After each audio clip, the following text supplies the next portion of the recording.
Hello, we are back in our last lesson of this section. And the section that we are in and what we're talking about is where you get your food.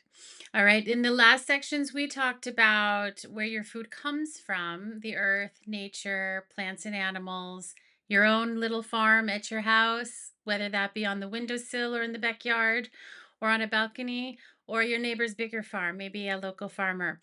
After that, we talked about farmers markets. We talked about online delivery and we talked about specialty and health food markets. And now, finally, to wrap this whole section up, these are the six places where you get your food. And to wrap it all up, we are going to look at the supermarket. So, the supermarket, especially in the United States, has become a really big, popular place to buy food. And here, uh, you can pretty much get anything you want. And it actually has all kinds of services that you can take advantage of. And they're really amazing places, actually. So, we want to learn a little bit about them, though, to make sure that we know what we're doing and what we're getting when we're shopping at the supermarket. So, supermarkets are your national chains. They're your huge markets that have almost everything, anything you could want. They're very regional, so in different regions of the United States, we have Ralph's out here in California, which comes from the company Kroger. We have Vaughn's. In other areas, they have Aldi, Safeways, Fry's, Wegmans, Piggly Wiggly. That's a real store. I love it. It's awesome. All different kinds of chains. If I didn't mention yours, sorry about that. Send me a message and I'll put it in. But they carry thousands and thousands of items. And this is where this ties into Big Food, which is what we studied at the beginning of this course. All the items from Big Food will be here. So, from all the big producers, all the packaged goods from Kellogg's, Tyson, Kraft Heinz, it's in one company now, they merged. Nestle, Pepsi, Smithfield, Dannon, Mars. These are all the huge big food companies. If you go to my website, sizzlekids.com/slash big food, or what is big food, then you can learn all about these companies and there's a handful of companies, about 10 to 15, that make all your packaged foods. And you're going to find all of those packaged foods in the supermarkets. One good rule of thumb at the supermarkets is to shop the perimeter for more natural foods and shop the aisles for more of your packaged foods from Big Food. If you're looking for packaged cereals, cookies, crackers, that kind of thing, you're going to find them in the middle aisles. If you're looking for fresh produce, more natural foods, you're going to find them on the outskirts of the supermarket. You're going to find your refrigerated items mostly on the outside as well. So your meats, your butcher shop, your bakery, your milks, your yogurts, all that kind of thing, you're going to find on the outside perimeter. So I want you to understand the word perimeter. It comes from the word peri, which means around, and metron, which means measure. So perimeter means to go around the outside of something. So shop the perimeter and for natural foods, and shop the aisles for your packaged foods.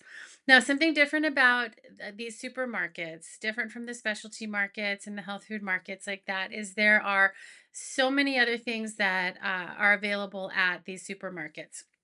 So I've given you a list here. We have butchers.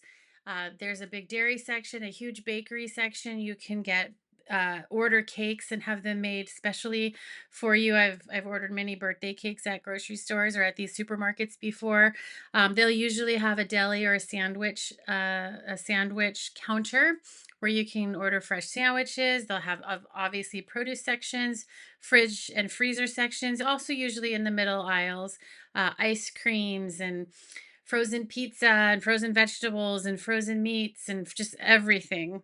Um, they'll have aisles filled with beverages, all of your sodas, your energy drinks, your Gatorades, your waters. They have liquor sections. That's not our subject matter here, so we're gonna skip over that one. And a lot of times they'll have a big salad bar where you can go and get a one serving salad. A lot of supermarkets have popped up sushi bars. You can go and get sushi. There's even at the supermarkets near me. There's real sushi masters that are there making sushi in one of them. So it's really fun. There's olive bars, there's cheese bars, there's hot food counters, all kinds of things there. There, you could walk around the supermarkets and check out all the different things. Just remember, the outside is going to be for your fresh foods, and the aisles are going to be for your packaged foods that come from the big food companies. The other thing that's different about supermarkets is they have all these other services, and it'll vary depending on what supermarket you're in. But you could see anything from a pharmacy that actually administers flu shots and all of your medications. You can get everything at the pharmacy.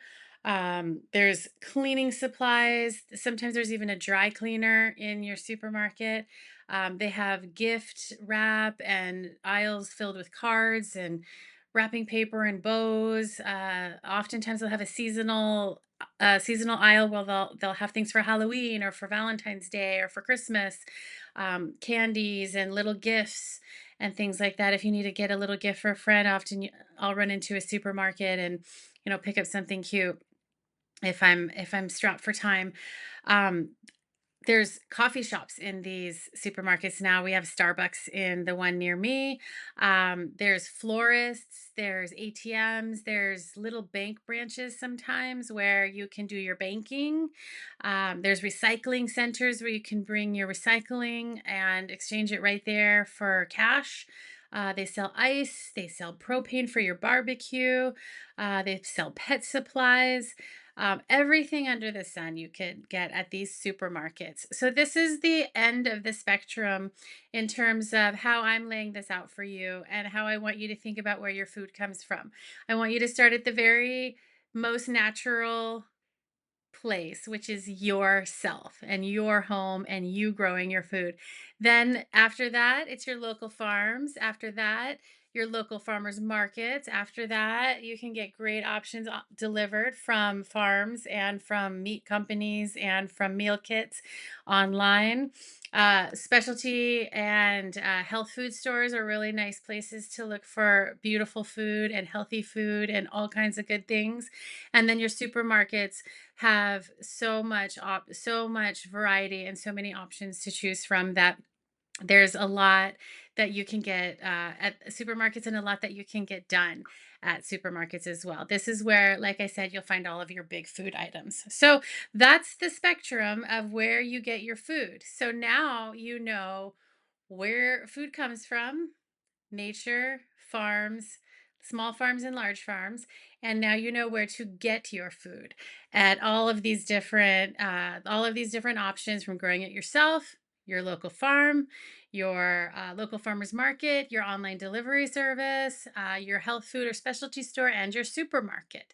And for me, what I do is I actually have an app on my phone, and there's four different stores there that I go to. And one is a health food store, a specialty store. It's Whole Foods. One is another smaller market. It's called Trader Joe's. I think most of you know Trader Joe's, or I think they're all over the country. And then I have a supermarket as well. And then I also have a big bulk store, which is Costco, Sam's Club, that kind of thing that I shop at. And I didn't include that in here because that's basically just the same as a supermarket or any kind of grocery store. It just sells in bulk. Uh, anyways, I hope this was informative and then you have a good idea of where to get your food. What we're going to be talking about in the next section is really fun. We're going to be getting into what it means to eat geographically, and we're going to take a world tour about all the different foods that grow in all the different areas of the world. We're going to learn what staples are, we're going to learn what protein staples are, what meats are. We're going to learn what dairy is. And we're really going to get into the nitty gritty of the actual ingredients and the actual food. So now you know where food comes from, where to get your food. And now we're going to dive into what the food actually is. So you can start thinking about the kind of things that you like to eat and the kind of things that grow all over the world. All right. I will see you there.